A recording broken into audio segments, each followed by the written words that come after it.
Assalamualaikum warahmatullahi wabarakatuh, sahabat-sahabat semua. Kali ini kita berdiskusi tentang manajemen strategi. Sahabat-sahabat semua sering mendengar, membaca di berbagai media tentang manajemen strategi ini. Manajemen strategi hampir digunakan oleh seluruh perusahaan, baik sadar ataupun tidak sadar bahwa apa yang dilakukannya merupakan bentuk dari manajemen strategi. Manajemen strategi merupakan upaya untuk mengembangkan posisi kompetitif perusahaan di tengah ramainya persaingan global, persaingan lokal, persaingan nasional. Kita bisa melihat bahwa strategi juga merupakan seperangkat tujuan dan rencana tindakan yang spesifik yang apabila dicapai akan memberikan keunggulan kompetitif yang sudah ditetapkan oleh perusahaan.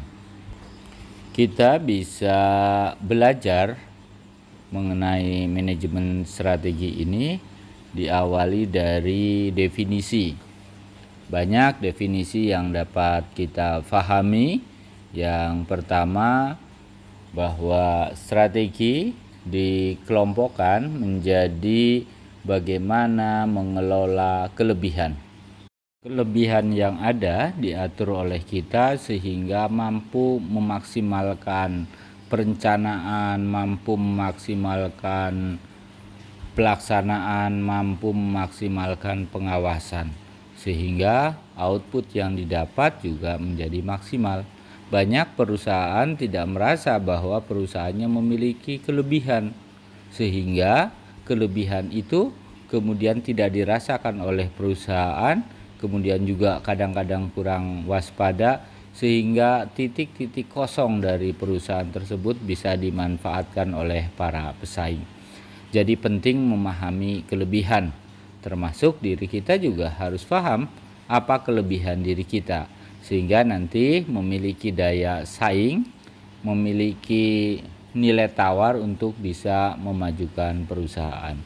Dengan mengelola kelebihan yang ada, maka perusahaan akan cepat maju.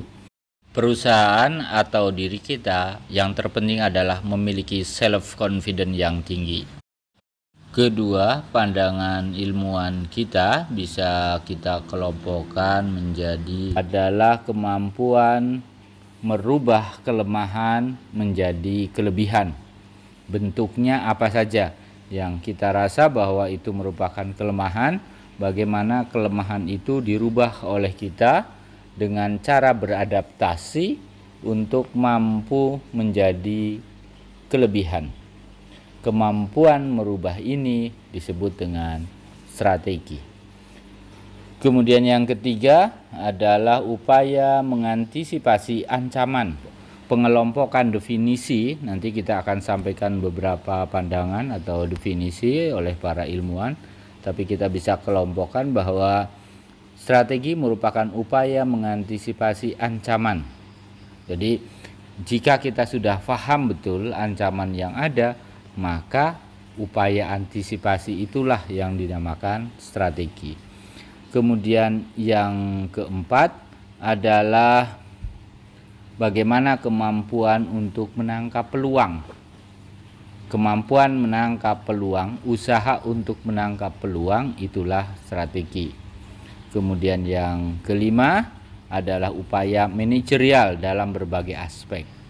Itu pengelompokan dari beberapa definisi para ilmuwan, kemudian kita bisa mengambil intisari dari pandangan-pandangan tentang manajemen strategi tersebut. Sahabat-sahabat semua, mari kita lihat beberapa definisi strategi menurut para ilmuwan.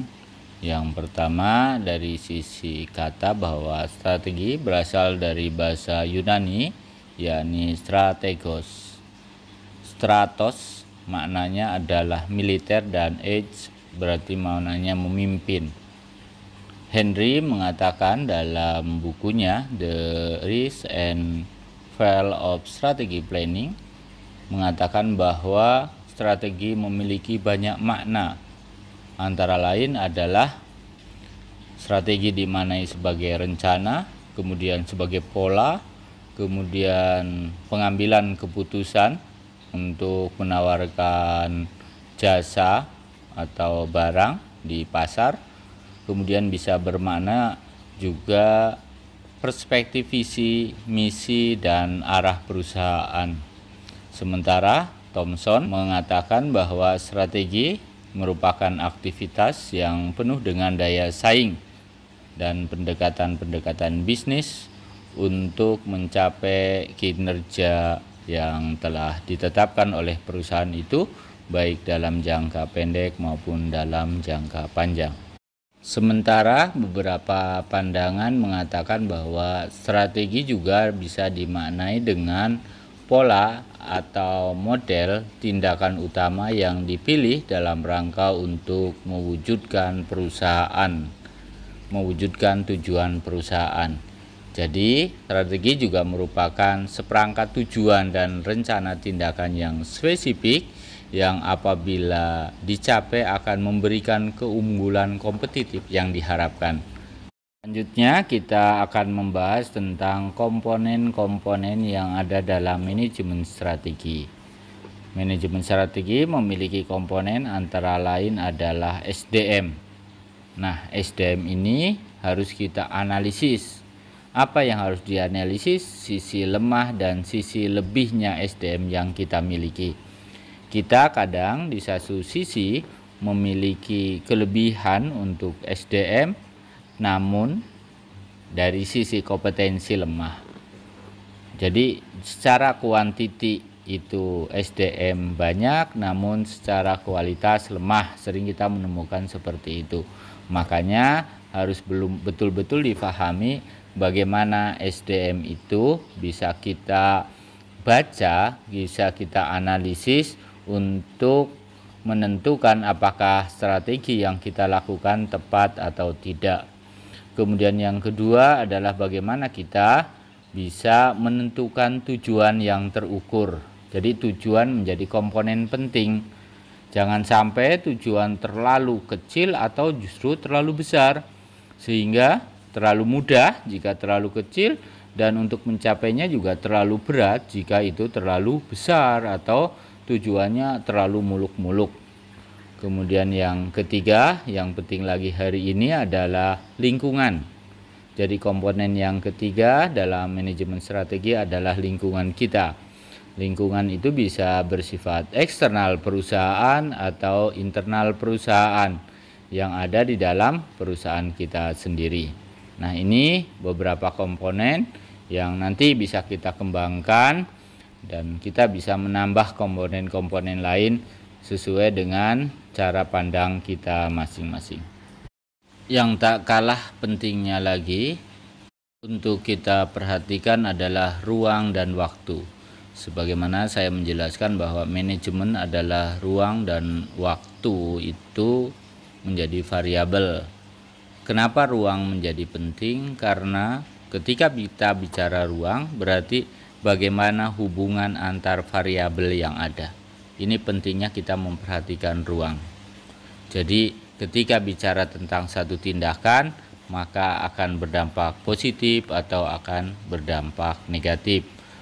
Begitu juga ruangan, kita akan memperhatikan bagaimana hubungan antar SDM, antar variabel, antar barang yang ada.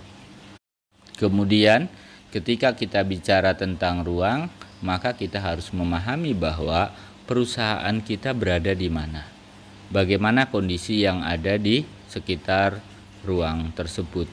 Kenapa sih harus diperhatikan? Karena strategi dalam satu kota dengan kota yang lain itu juga berbeda. Dari satu tempat ke tempat yang lain berbeda juga. Nah, ini yang harus kita perhatikan betul.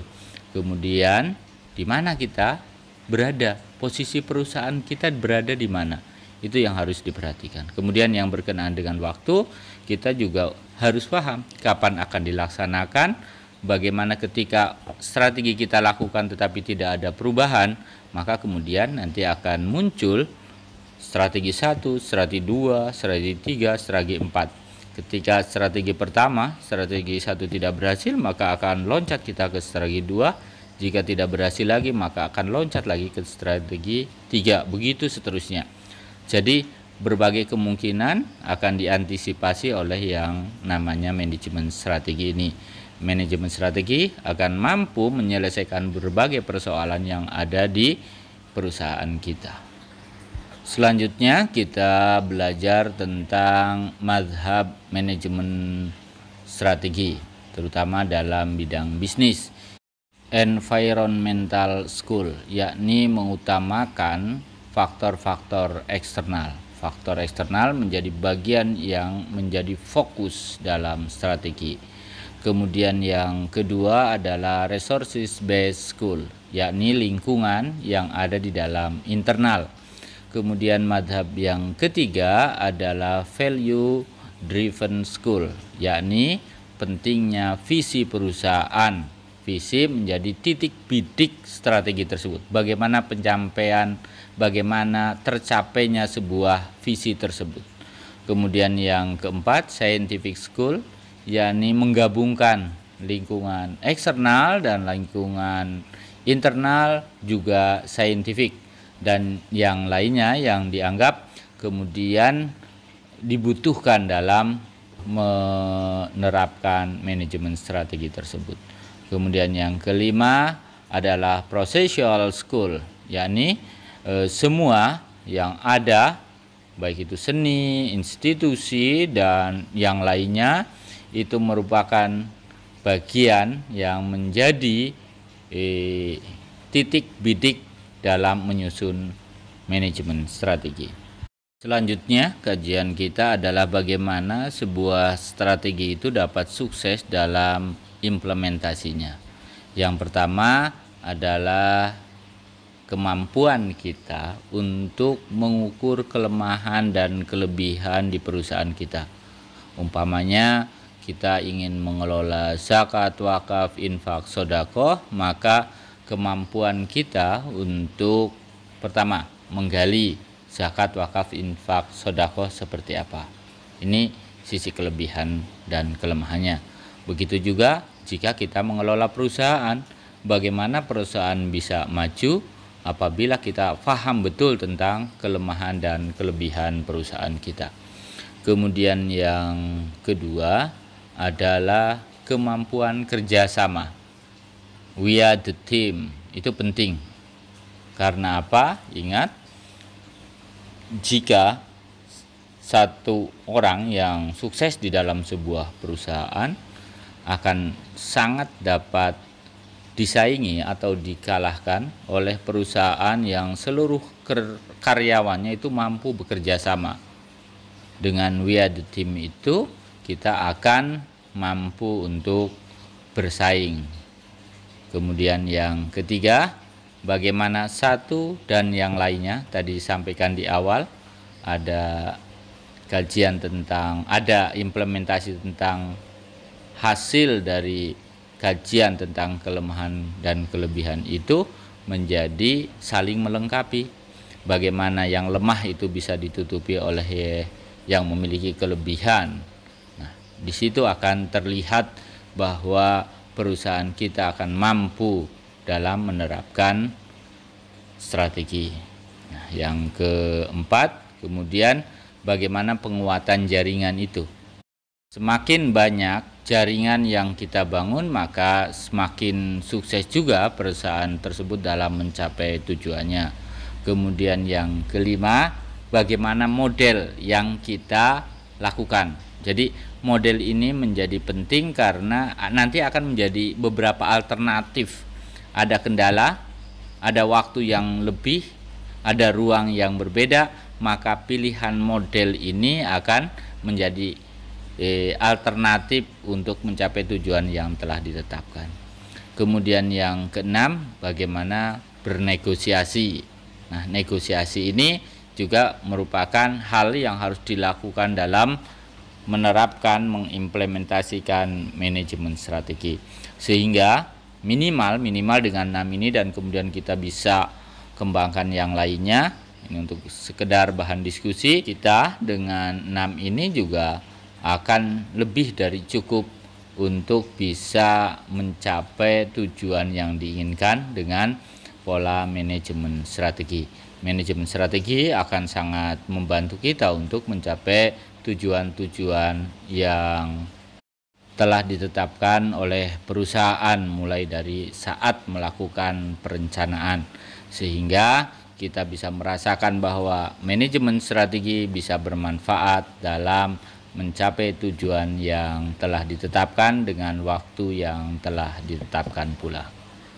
Namun perlu diperhatikan oleh kita bahwa strategi sangat bermanfaat. Namun di sisi lain ini harus kita perhatikan juga apa itu, yaitu bias dari manajemen strategi. Apa itu biasnya? Yang pertama, bagaimana emosional itu kadang-kadang menghilangkan rasionalitas.